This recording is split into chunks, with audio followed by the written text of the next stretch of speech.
नमस्कार, आप देख रहे हैं NBC 24 और मैं हूं आप सभी के साथ ब्रह्मचारी आशीष। 101 दिन की लक्ष्य है। 101 दिन के लिए निषाद आरक्षण यात्रा पर, संकल्प यात्रा पर निकले हैं मुकेश सहनी। अभी तक 2 महीने से ऊपर हो चुका है।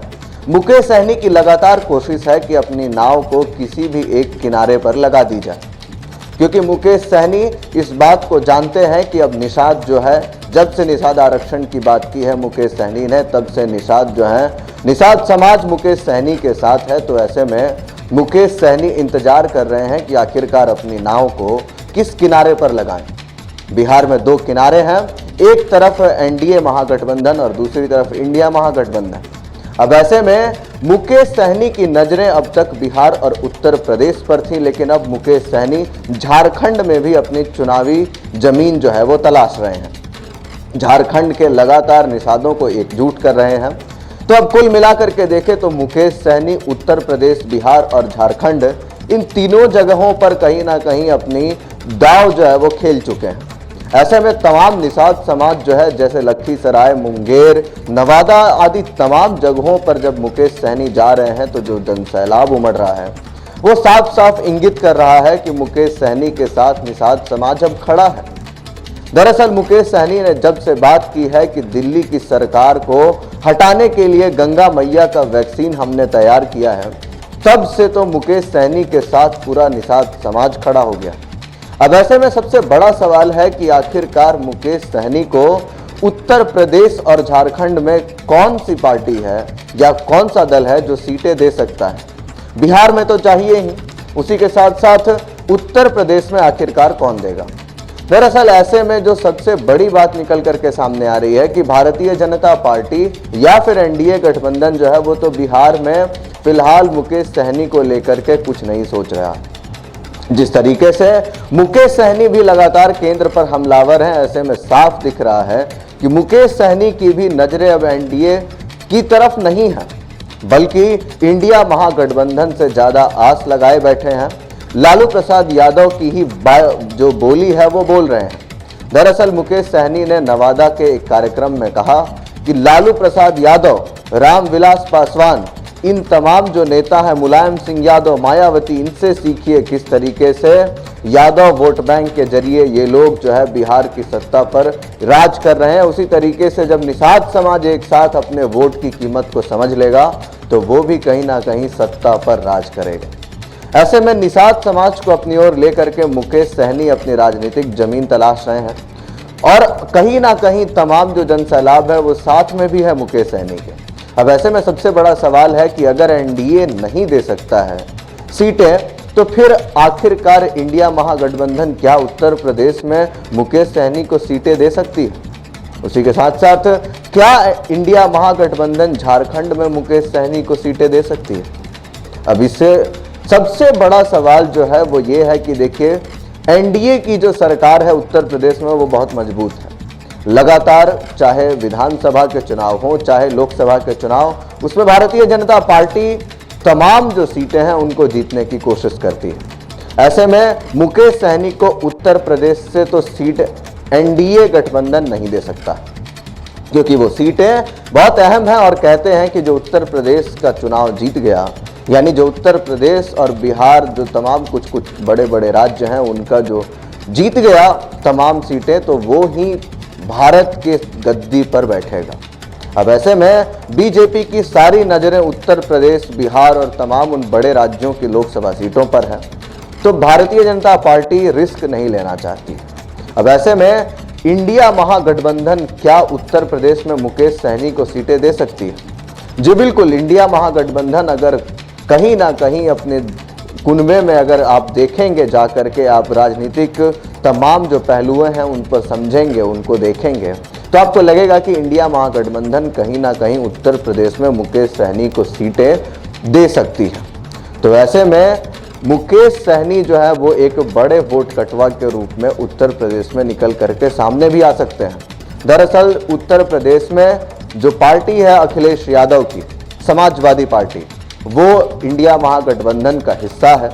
अब ऐसे में अखिलेश यादव की पार्टी सभी जगहों पर तो चुनाव नहीं लड़ेगी, क्योंकि ये भी बात तय है कि कि जब इंडिया महागठबंधन में आते हैं तो गठबंधन धर्म का पालन करना होता है।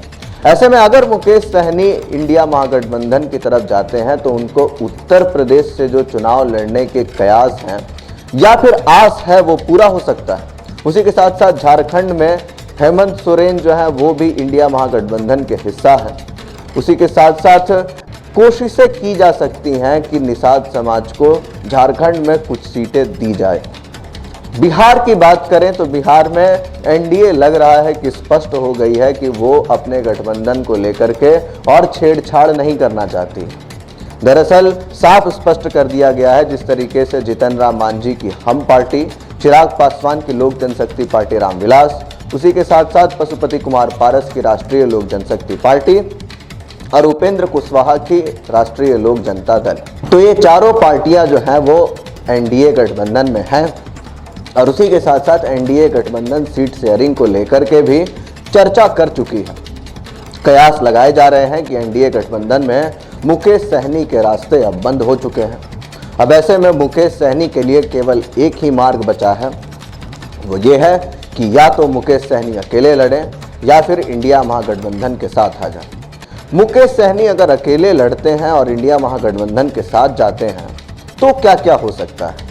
दरअसल मुकेश सहनी अगर इंडिया महागठबंधन के साथ जाते हैं तो जिन जिन सीटों पर वो चुनाव लड़ेंगे वहां पे गठबंधन की वजह से मुकेश सहनी के वोट बैंक में इजाफा हो सकता है। उसी के साथ साथ अगर मुकेश सहनी अकेले चुनाव लड़ते हैं तो फिर कोई लाभ नहीं होगा।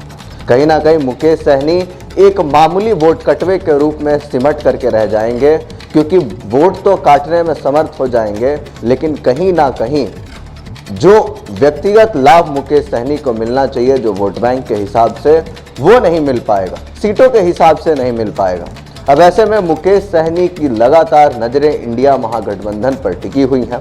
मुकेश सहनी, बात भी आई थी, चर्चा भी चला था कि लगातार इंडिया महागठबंधन के नेताओं से संपर्क में है और साफ कहना है जिस तरीके से मुकेश सहनी का कि बिहार, उत्तर प्रदेश और झारखंड में 137 जिले हैं।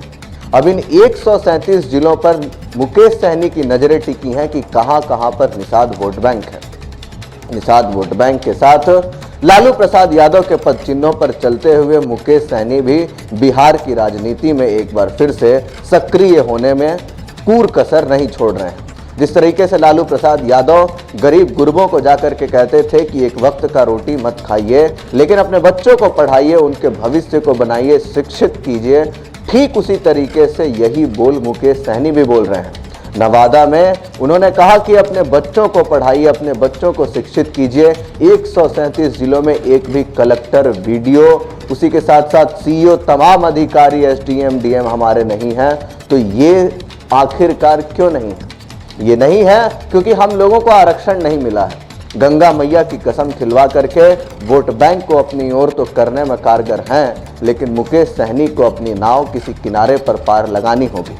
अब देखना होगा कि मुकेश सहनी किस ओर अपने नाव को ले जाते हैं। हालांकि जब धाराओं की बात करें तो फिलहाल मुकेश सहनी जिस ओर अपनी नाव को मोड़ रहे हैं वो साफ साफ दिख रहा है कि इंडिया महागठबंधन में लालू प्रसाद यादव की तरफ उनकी नजरें हैं। एनडीए की तरफ से तो साफ साफ दिख रहा है कि एनडीए गठबंधन कोई समझौता करना नहीं चाहती है। अब ऐसे में देखना दिलचस्प होगा कि क्या मुकेश सहनी जल्द से जल्द इंडिया महागठबंधन में शामिल हो जाते हैं। मुकेश सहनी को यात्रा करते हुए 2 महीने से ऊपर हो चुका है। 101 दिन की ये यात्रा है। अब ऐसे में मात्र 1 महीने का मामूली समय बाकी है और लोकसभा की चुनाव में बस 6 महीने हैं। तो ऐसे में क्या मुकेश सहनी अब कहीं ना कहीं 1 महीने बाद इंडिया महागठबंधन को दामन थाम सकते हैं?